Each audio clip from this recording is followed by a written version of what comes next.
A lot of new information on Season 4 of Jurassic World Camp Cretaceous has just come out, and through still images, a Mosasaurus clip, and interview with the series showrunner, we have a lot to talk about. With only a few days left until the premiere of Season 4, here's everything you need to know about that new information.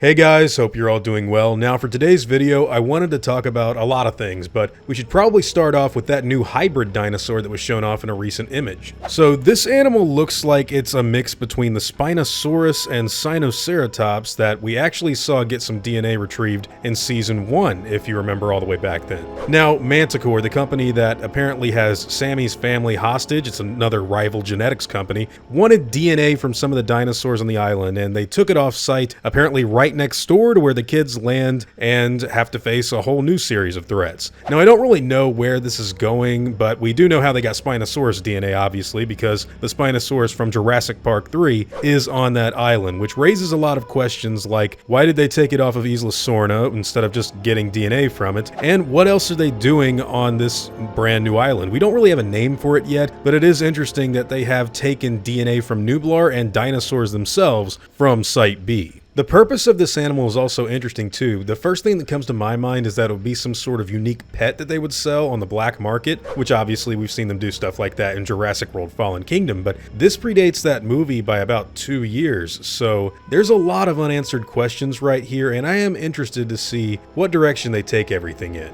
Apart from that, there's obviously the Mosasaurus attack that we got a full clip of, and it does look to be reminiscent of Jaws in my opinion. In fact, probably heavily inspired by Steven Spielberg's original Jaws movie. You can see that the yacht kind of gets attacked like the orca with the Mosasaurus jumping on the deck, but there's also a lot of other stuff too that comes off a little silly to me, like actually attempting to hit the giant marine reptile with an oar, but hey, it's an animated series. A lot of it probably couldn't pass for live action, even though it would be pretty cool in live action, because this is actually taking itself more seriously than movies like The Meg, which is pretty interesting to tell you the truth. Speaking of sharks, we actually see the Mosasaurus apparently eat a shark that's on its way to devour Darius, so I thought that was pretty cool. But yeah, it basically attacks the ship and sends them off to this brand new island before jumping into the air and like dropping on the vessel like it's a whale or something. That was a little odd. I don't know if Mosasaurs actually did that sort of thing, but bottom line is they got attacked at sea. It looked pretty cool. It took itself pretty seriously, and now they're stranded on this island.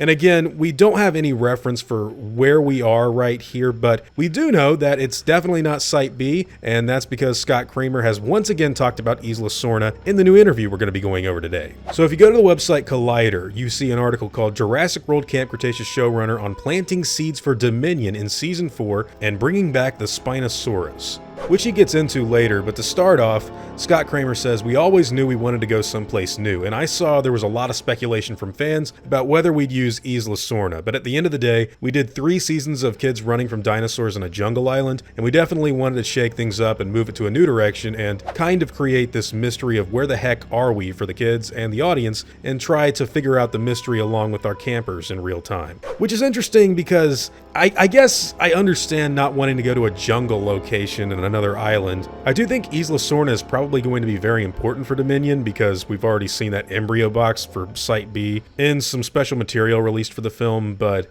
I still find it kind of odd that there's a dinosaur island right next to Nublar with dinosaurs on it. Nobody talks about it at all. It's getting a little confusing if you ask me. Now also in this interview, Raphael, the guy doing the interview, actually brings up the fact that this was very reminiscent of Jaws, which is what I said, and Scott Kramer confirms that it was super fun and also super challenging to do that sort of tribute to the 1975 film. Colin Trevorrow had input on it, but we wanted to do a Jaws episode, and on a number of levels it ties in with the canon. We see that the Mosasaurus leaves Isla Nublar at the beginning of Fallen Kingdom, and then we see it out there in the ocean. So it's not too far-fetched to believe that the Mosasaurus is where our kids are. So that's fun to do. We also, anytime we can give a nod to anything that Steven Spielberg has done, we like to do it, and hey, I don't blame him. Other than that, the interview also included some talk about the saber-toothed tiger, or Smilodon, I believe it's a Smilodon anyways, that we saw in the last trailer, and Kramer didn't really have anything new to say. He just said, hey, if they're making dinosaurs, why not make saber-toothed cats and other things as well?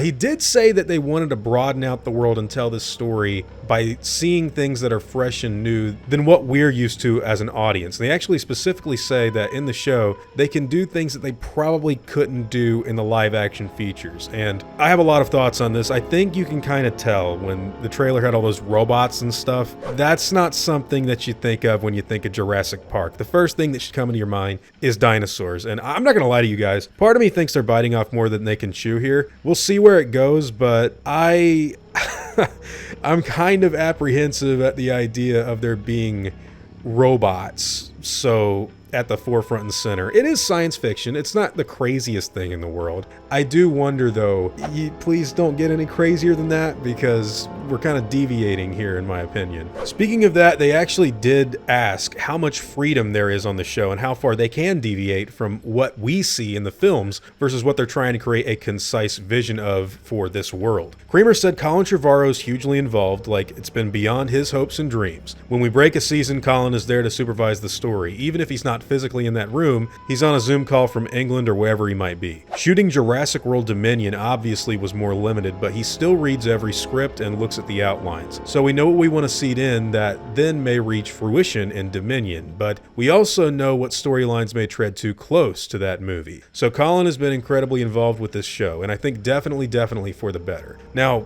okay, I've heard a lot of stuff about Jurassic World Dominion, guys. I have no idea what is in this show that's going to be in Dominion. I haven't heard anything about robots. In fact, I've heard the exact opposite. I've heard dinosaurs out the yin-yang, and this is really interesting though, because they also say they don't want to step on that movie's toes, so Colin is kind of steering them away from the plot of Dominion, which means maybe it's dinosaur species, like maybe the Spinosaurus gets like taken off of this random island and then we see it in Jurassic World Dominion or something like that. It's kind of hard to tell right now. After that, they talk about the kids developing some sort of feelings for one another, or if not romance, then later on getting into just talking about their feelings, which of course we've gone over before, and that was something in season 1 that Scott Kramer actually says some people had to fight for to keep into the show, which is interesting. And then we finally get some info on the Spinosaurus, which was in the first poster reveal. Kramer said, I, like so many of the crew, started on this journey as a fan first, and who doesn't want to bring back the Spinosaurus? It didn't make sense for the Spinosaurus to be on Nublar in the previous seasons, but the moment that we were leaving, I always knew I wanted to get it back in the show.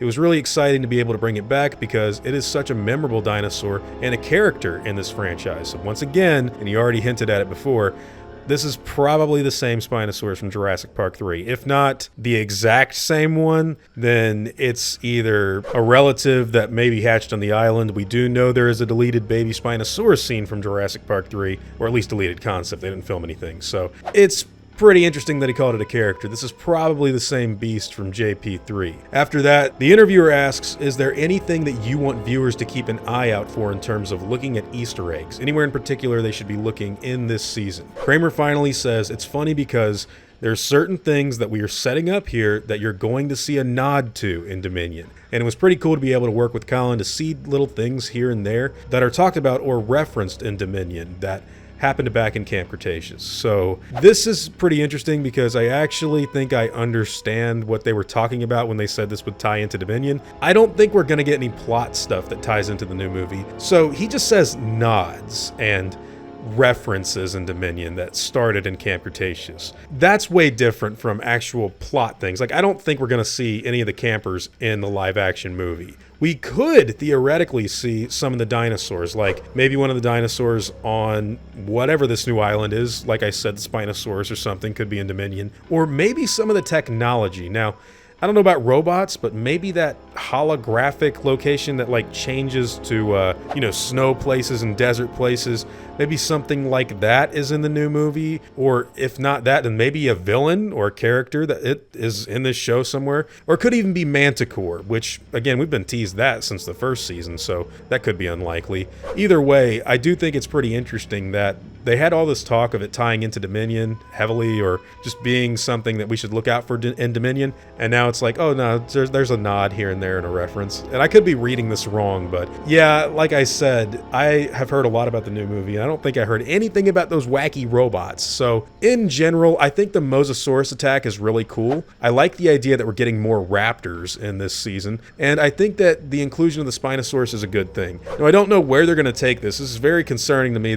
how liberal they're using the canon, because it's like, I don't like the idea of a complete dinosaur island being right next to Nublar and nobody knowing about it. That's a little too far-fetched to me, and it kind of feels like we could be treading on some very, very murky material that doesn't really make a lot of sense if we're not careful. Site B probably didn't get used because they want to do something with it in Dominion or something else down the line. But in the end, there's a lot of stuff to look forward to. So this is pretty much everything we've gotten info on for Season 4 as of late. Expect to see that new hybrid dinosaur that's probably just a fill-in for Bumpy, a Smilodon attack, a Mosasaurus attack, T-Rexes, drones, robots, the Spinosaurus, and all kinds of other stuff that sounds kind of wild, doesn't it? The prologue's been out for a while now, and I think that's probably what I'm getting really excited for, the actual movie Jurassic World Dominion. I loved Season 1 and Season 3 of Camp Cretaceous, so we'll see how this one goes. But anyways, again, those are all just my own thoughts on the subject matter, and whatever yours happen to be, I'd love to hear them in the comments down below. Now before I go, I'd like to thank all of my game wardens, as well as all of my InGen executives. I'd also like to thank all of my park workers and InGen hunters as well. Guys, it really means the world to me that you all continue to support what I do, and I never want you to ever forget that. Now, I'd like to thank you all for watching today's video and hope that you all enjoyed the content. If you feel like I deserve it, I'd appreciate the like and hope that you'll consider subscribing if you're interested in hearing from me again. I'll see you all in the next video, guys, and as always, take it easy.